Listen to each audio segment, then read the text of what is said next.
Hi, this is Mike, and welcome to 5 Minutes of Fantasy Sports.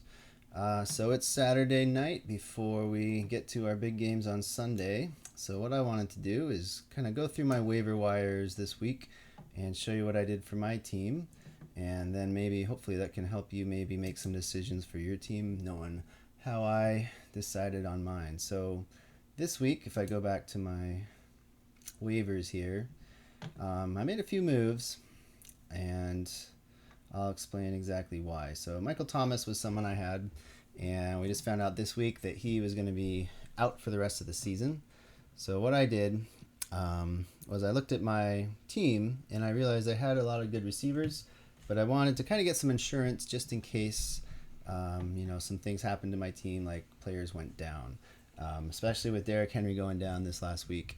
It never hurts to have too many backups on your team. So you can see I dropped Michael Thomas and I added Alexander Madison, who's the backup for Minnesota. And the reason I did that is because there were a couple games, if we look at his stats, where he scored over 20 points. And those were games when Dalvin Cook was down and out. So just knowing that he has the potential to score 20 points if, for whatever reason, Dalvin Cook doesn't play or can't play is useful. And then also, I was reading up on some news, which is a good tip, stay informed as what's going on in the league. And Jeff Wilson Jr. is coming back for the 49ers, and they just activated him off the PUP list, the physically unable to perform list. And because of that, he might start in San Francisco. San Francisco has a lot of running backs that potentially can start, and I figured, it's worth having him, adding him in. So when I take a look at my team, even though I still have really good running backs, never hurts to be prepared should something happen. So I have Aaron Jones, I have Austin Eckler, I also have Cordarrelle Patterson, who's available as a running back.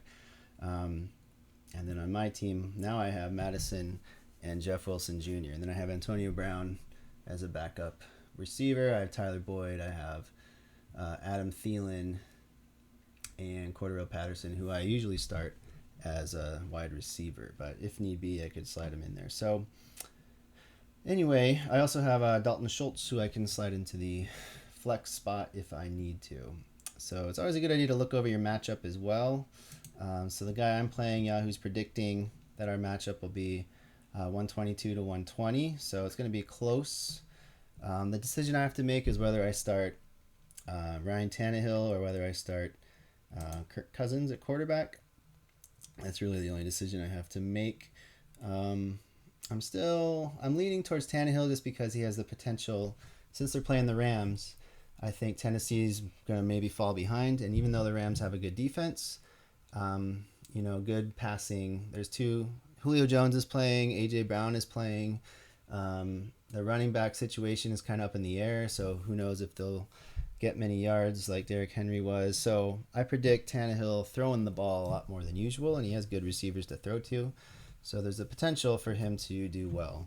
And something I've talked about before is Patrick Mahomes I'm playing against. So I have Travis Kelce, so he'll kind of negate any touchdowns thrown to Kelce. I'll get 2 extra points against him. So if you have a quarterback and you're looking at, if the other team has a quarterback and you're looking at starting your receivers or your basically anyone on the team, if they throw a touchdown to them, in my league, touchdowns for quarterbacks are worth 4 and receiving touchdowns are worth 6. So that's a nice little tip you can do to get some extra points. So if you're torn between a receiver or even a running back, if they throw them a touchdown, at least that can kind of counterbalance any points they score. So recommendations I would make is kind of stay up to date with who's available on waivers if you can. Even though right now I'm in first by a game, I don't want to sit on my laurels, so to speak. I want to keep looking at who's available and, offering trades if possible. I offered Michael Thomas to the league because he was available as a keeper for next season, but no one took the bait. So, I got to do what's best for my team right now, and I don't even know if Michael Thomas will be ready for next year. Who knows what's going on with him? It's kind of a tough situation. So anyway, Saturday night's kind of an exciting time to look at your team and get everything ready. And, it's hard to not overthink it, but, go with your best players unless you have a really good reason not to. So for me, Travis Kelce's been kind of underperforming lately. 10 points, 2.5 points last week. So I have Schultz available, but when I look at him, it's not like he's lights out all the time. He was only 2.5 points last week as well. So when I'm looking at my tight ends, go with your stud, especially since Patrick Mahomes is the quarterback on the other side. So just a couple quick tips. Hopefully you found them helpful. And, stay informed and stay up to date and start your best players. And that's it. I'll see everybody tomorrow.